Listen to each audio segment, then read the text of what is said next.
नमस्कार, स्वागत है आपका मेरे एस टीवी यानी सत्यमेव जयते चैनल में और मैं हूं डॉक्टर हरीश चंद्र लखेड़ा। नेपाल की बात करते हैं फिर। नेपाल को चीन की शह पर और पश्चिमी ताकतों के इशारे पर या उनकी मदद पर अब एक तो मंगोल देश घोषित करने की कोशिश की जा रही है।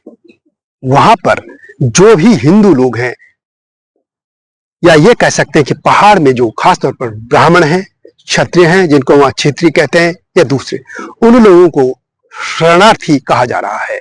और वो कहने वाले लोग मुश्किल से 0.001% लोग भी नहीं है, लेकिन उन्होंने ऐसा सोशल मीडिया में प्रोपगंडा बना लिया है कि लोग उन पर रिएक्ट भी कर रहे हैं और देख भी रहे हैं।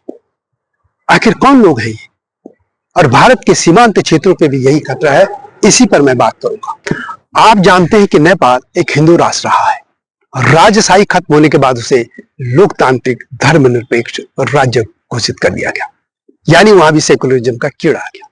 और उसके बाद ये जो ताकतें थी जो कि या तो नेपाल को खंड खंड करना चाहती हैं या फिर जो भारत को अपना दुश्मन मानती हैं, वो सक्रिय हो गई। बड़ी मात्रा में, बड़ी संख्या में वहां लोगों का कन्वर्जन शुरू हुआ। एक और हुआ कि भारत का जो चाहे उत्तराखंड की सीमा हो या यूपी बिहार तक और या पश्चिम बंगाल की तरफ, वो बड़ी संख्या में मदरसे और वहां पे मस्जिदें बनाई गई, यानी पूरी नेपाल को घेरने की कोशिश हुई। और ये काम तो चुपके चुपके होता रहा, लेकिन अब चीन की शह पर और ईसाई मिशनरियों के शह पर कुछ लोग ऐसा काम कर रहे हैं जो आपको चिंतित कर लेगा। कोशिश ये हो रही है कि नेपाल को अब एक मंगोल देश घोषित किया जाए। ये मंगोल ऐसी बात की जा रही है, जबकि पूरा समाज, चाहे भारत में हो, दोनों का, ये भारत सभी का है, चाहे द्रविड़ हो, आर्य हो, मंगोल हो, लेकिन उसी तरह नेपाल भी सभी का है। लेकिन नेपाल में जो लोग बाहर से आए थे, यानी बाद में जो शरणार्थी आए थे,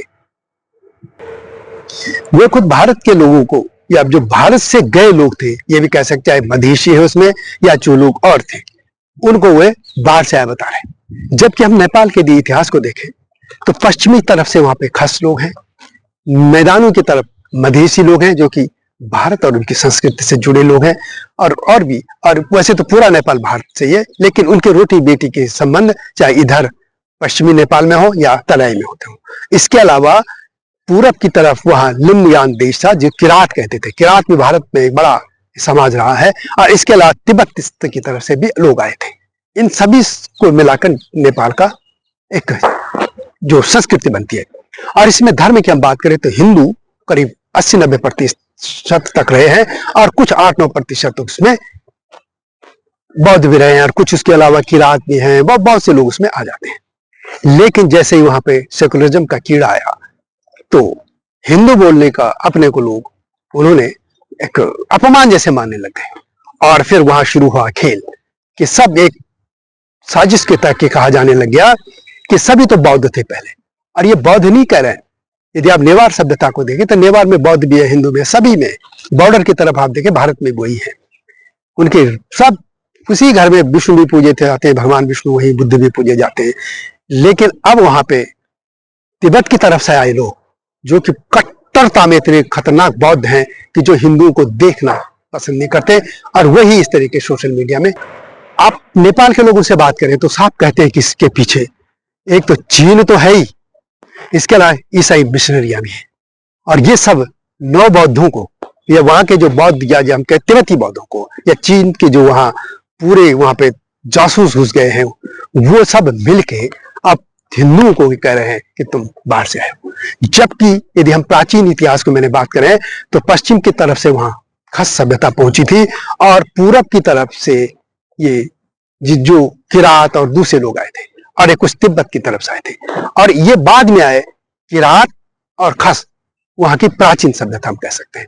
लेकिन ये भी किरात भी नहीं करे, दूसरी भी करे, लेकिन जो दूसरे लोग हैं जो तिब्बत की तरफ से आए हैं, जो बाद में किरात बन गए, रायलिंगो, तमांग या और भी जो जातियां हैं, इन्हीं में से कुछ लोग अपने को मंगोल नेशनल ऑर्गेनाइजेशन ने बना दिया।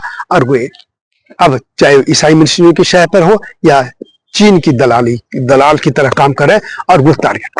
अब ये देखिए कि जब भारत में भी कई रियासतें थी, उसी तरह की एक रियासत नेपाल में थी। सब रिश्ते थे, आना जाना, शादी विवाह इस तरह के होते रहे, यहां से लोग वहां जाते रहे हुआ। लेकिन जब ब्रिटिशर्स आए, फिर सीमाएं तय हो गई, तो नेपाल का अलग वजूद आएगा। नेपाल अलग देश है, लेकिन इसका मतलब ये था कि प्राचीन सभ्यताएं आपस में जुड़ी नहीं थी। यानी यदि भारत की तरफ से लोग गए तो तिब्बत की तरफ से तो आए, और बर्मा की तरफ से भी तो लोग वहां आए थे। ये सभी मिलजुल के एक सभ्यता बनी थी। लेकिन चूंकि बोलने की आजादी हो गई और माओवादी वहां पे हावी हैं, चीन की शह है उनको भी, तो वो फिर इन ताकतों को रोक नहीं पा रहे, जो कि नेपाल के लिए बहुत घातक साबित होने वाला है। क्योंकि आखिर वे लोग कब तक चुप बैठेंगे? यदि इसकी क्रिया की प्रतिक्रिया हुई तो फिर उनको बहुत मुश्किल हो जाएगी। क्योंकि वो मुश्किल से, मैंने कहा, 0.005% भी नहीं हो या 1% भी नहीं है जो इस तरह की बातें करें। जाहिर है कि वे लोग नेपाल का भी अहित कर रहे हैं। भारत को तो वो दुश्मन मानते ही हैं, लेकिन खतरा भारत के लिए है कि भारत के जो सीमांत क्षेत्र में वही चीन के जासूस घुसाए हैं, और वो यहां भी इसी तरह की हरकतें कर रहे हैं। यदि आप देखिए सोशल मीडिया में जो गाली दे रहे हिंदू देवताओं को, या यहाँ पर भी जो ब्राह्मण, क्षत्रिय और भी जो सवर्ण जाति है उनको गाली दे रहे हैं, वो आखिर किस किस शय पे काम कर रहे हैं, ये देखना होगा। जल्दी आऊंगा इस तरह के मुद्दों के साथ, लेकिन आप भी सोचिएगा, भारत सरकार को भी सोचना होगा, नेपाल सरकार को भी।